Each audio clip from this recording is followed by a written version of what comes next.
আল্লাহ পাক বলেন ইন্না আনজালনাহু ফি লাইলাতিল কদর, নিঃসন্দেহে আমি কোরআনকে নাজিল করেছি কদরের রাতে। কোন রাতে? ওয়া মা আদরাকা মা লাইলাতুল কদর। হে নবী মুহাম্মদ সাল্লাল্লাহু আলাইহি ওয়াসাল্লাম, আপনি কি জানেন কদরের রাত কি? লাইলাতুল কদরি খায়রুম মিন আলফি শাহর। আল্লাহ পাক বলেন কদরের রাত হচ্ছে হাজার মাসের চাইতে উত্তম। সুবহানাল্লাহ। তানাজ্জালুল মালাইকাতু ওয়ার রূহ, এই রাতে নাজিল হয়, অবতীর্ণ হন ফেরেশতা মণ্ডলী, আসমান থেকে সমস্ত ফেরেশতারা নেমে আসে। ওয়ার রূহ, এবং জিবরাইল আলাইহিস সালামও নেমে আসে। তানাজ্জালুল মালাইকাতু ওয়ার রূহু ফিহা বিইذনি রাব্বিহিম মিন কুল্লি আমর, এই রাতে আল্লাহ পাক তাকদীরের ফয়সালা করেন প্রত্যেকটা বিষয়ে।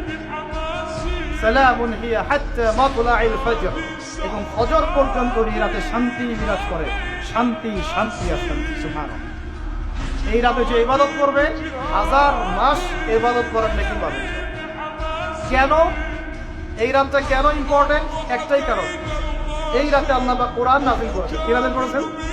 কোরআন। এখন আসেন, একটু মনোযোগ ধরে রাখেন। আল্লাহ পাক কোরআন নাযিল করেছেন লাইলাতুল কদরে। আর লাইলাতুল কদর কোন মাসে? শাবানে, রজবে না রমজানে? আবার বলছি, আল্লাহ বলছেন আমি কোরআন নাযিল করেছি লাইলাতুল কদরে। তো লাইলাতুল কদর কি শাবানে, রজবে না রমজানে? তার মানে লাইলাতুল কদর রমজানে। রমজানের কোথায়? রমজানের শেষ দশকে। রমজানের শেষ দশকে 21, 23, 25, 27, 29 এই 5টা বেজর রাতের যে কোনো একটা রাত হবে কি? লাইলাতুল কদর।